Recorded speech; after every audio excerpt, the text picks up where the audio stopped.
Hello, and welcome back to my channel. To all you, as Jamie French would say, dozens of viewers out there.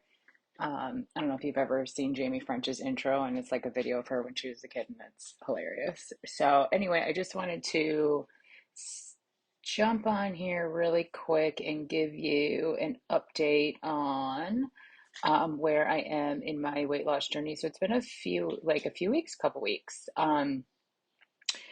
Since I did an update. I think the last time I did an update was like late June. So it's already, what is today? Today is the 6th, right, of July. So just after the 4th of July.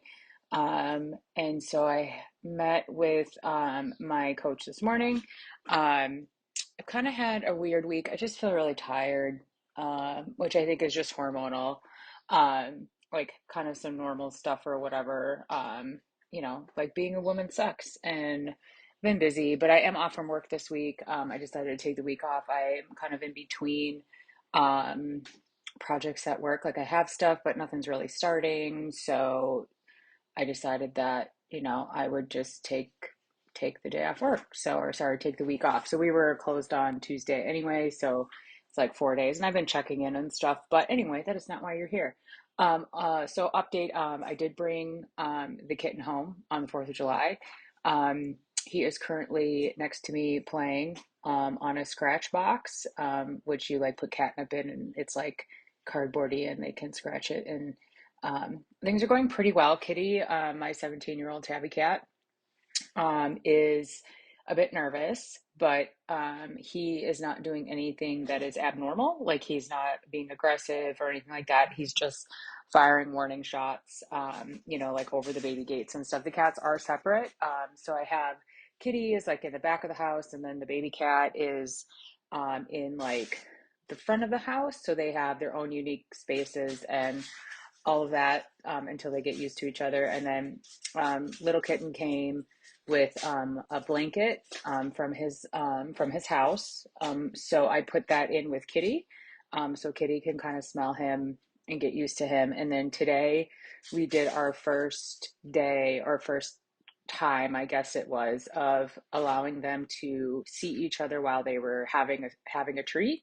So I gave Kitty, for those of you who don't know, Kitty used to be an insulin dependent diabetic cat that showed up in like 2016. Um, and then in 2019, in May of 2019, Kitty went into remission, and he's been off insulin since then. But Kitty, his entire life, has been a wet food cat. And I know that like back in the day, there was very like, I think mixed opinions from pet owners and then also from veterinarians about like wet cat food, like it makes their teeth not, it makes their teeth bad, or it like rots their teeth or whatever. Um, but Kitty was always a wet cat food cat, and that actually has served us very well in his old age, right? Because he's 17. Well, he'll be 17 on August 3rd. But and so when Kitty became diabetic, it was very easy for me to get him off of the cat food he was eating, which had like sauce in it, so it was a little bit higher carbohydrate content, to like just a straight up pate cat food. It was very easy for us to make that transition, and then take away like his like dry treats and stuff. To kind of regulate his blood sugar while he was on insulin. And so we have been off insulin since May of 2019. And so I'm just controlling him with diet. So today what I did is I'd actually purchased some, it's Royal Canin, if anyone's interested. It's mother and baby cat food. I have the dry stuff because little kitty, his real name is Bear Grease. And maybe, I don't know, should I talk about that? Maybe I'll talk about where that name comes from in my next video. So Bear Grease is still on kitten food because he's like 9 weeks old. And so he free feeds dry cat food, which Kitty cannot eat. So let me tell you what I had to do after I finished this thought. But he also can have the mother and kitten wet cat food, which is like 23% carbohydrate, which is very high, especially for Kitty. He could not eat that every single day. But the little kitty just eats like a tablespoon, half a tablespoon, here and there. It's just, it doesn't have to be his entire diet. Um, which is great, right? Because it will be very nice for me to be able to leave like overnight or something, when it's just him, like when he becomes an only child, which hopefully will not be for a very long time. um, like I'll be able to leave dry food for him and he will eat it. And so, but unfortunately, Kitty does like the mother and kitten baby cat food. And so the dry stuff. So I just have to be mindful about making sure that he can't get to it. So, because he will eat it. I don't think like if he ate like a cup of it or something, like it would be that big of a deal, um, but it can't be something that he eats all the time. Anyway, back to the wet food. So the baby, mother and baby cat wet food is about 23% carbohydrates. And if you're ever interested, you can go on the internet and Google like carb calculator and dog food or cat food, and there's an actual formula that you can calculate, especially if your animal, like if they are diabetic, you can make sure that you're selecting the cat food or dog food, like the wet food that is the least amount of carbohydrates, that like of all the brands or whatever. So anyway, so that one's a little bit higher. So, but little Kitty, Bear Grace, he cannot eat Kitty's food yet. He's not quite old enough. So in about 4 weeks, though, he will be able to switch him to like an instinct kitten.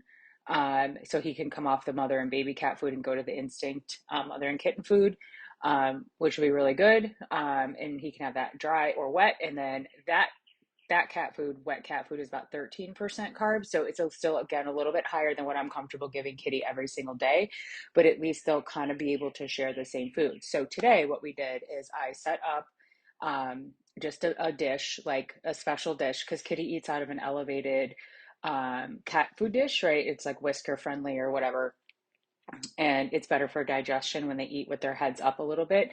But I did put a plate, just like a regular plate, on the floor for him, and then I put bear grease in his line of sight, like on the other side of the baby gate in the kitchen. So Kitty was in his normal area where he eats, and then bear grease is in the kitchen. But they were still far enough away from each other where it didn't stress either of them out. So I gave little Kitty like probably half a tablespoon of the wet mother and baby cat food. And I allowed Kitty to have the same thing, which of course he fucking loved it because it's like saucy, like it's just very like it's not obviously saucy, but it's definitely got like stuff mixed into it, which is good because you want the little cat and the mommy cat to eat it because it's good for hydration and protein, all this stuff. So anyway, so we had our first snack time today where they could physically see each other, and no one seemed to care. The little cat does not care about Kitty at all. He's just very curious as to why he's still like hissing at him, but Kitty's still a little bit nervous. Although today, when I got up this morning, the little cat, he definitely likes to have time with me in the morning. He is very vocal about that. So I had taken him into the bathroom to change my clothes, and I shut the door because I didn't want Kitty to come out and come into the bathroom with the little cat there. Like all hell would have broken loose. But So I opened the door and Kitty was there. And as I was holding Bear Grease, like we probably stood there for like a minute or so before Kitty like fired a warning shot, right? Where he was like, I don't like this, but I'm tolerating you. That's pretty good. And it's only been 2 days. So we have, you know, it can take weeks, right, for your cats to get used to each other. So we're just being very patient and giving everyone the space that they want and that they need. So that's what's been going on here. But Kitty is not doing anything abnormal. Like I said, he's not being aggressive. He's not destroying anything. He's still eating normally, sleeping normally, using his box normally. So he's just mad at me right now because he's been an only child for 17 years. And now there's this, little weirdo in the house, who's playing and making noise and meowing and stuff. But snack time today when they could see each other went really well. So I'm hopeful in a couple of days, we might be able to let them like be in the house together. Like I can take the baby gates down and they can just kind of roam around together and just learn to tolerate each other and, and then become best friends. So anyway, so back to my weight loss update. Um, so I was just, I think my last update was on like the 18th of June. I don't think I recorded anything on the 18th, but I was at I think it was 201 on the 18th of June. That sounds about right, right here. I should drop that in there so we can take a look at that. Yeah, so I was at 201.2 on the 18th of June, which was just like 2 weeks ago, um, which is great. Whatevs, really happy with that. Blah, blah, blah. And then today, when I went in for my check in, I was at, and again, this is like subtracting a pound for clothes. I was at 196, and oh my gosh, I can't even see this little tiny slip. I was at 196. Let me read it. Hang on. Let me look at the actual picture on my phone because I cannot zoom in on my iMovie. I've not figured out how to do that. Where was I? 196.4. So that is 5 pounds, just about, a little less, 4.8. So it was quite a bit in 2 weeks, I feel like. But I will say this, some of this could be because we had a deload in CrossFit, and when you don't train as hard, like you release some of that like water inflammation. So I think that that's kind of what this is. Like, I mean, it's definitely real, but I also think though that a lot of it is because of that. Like, I think just like, you drop some water weight, you drop some inflammation and stuff during a deload. So yeah, so obviously I'm really happy with how the last couple weeks have really come, like happened. One thing that's kind of weird though too for me is that my visceral fat rating, oh no, that did go down to 10. Oh, I was reading that wrong. I saw it as 13, but that 13 must be the average or like the middle or maybe where I started or something. So that's like fat around your organ. So that's good. I'm pretty sure I started at 13 and now I'm at 10. So happy to see that. Again, taking it with a grain of salt because this is that impedance, right? And if you're hydrated, not hydrated, if you're a woman and you're in the middle of your cycle, if you're at the beginning of your cycle, at the end of your cycle, like all of that stuff can look very differently.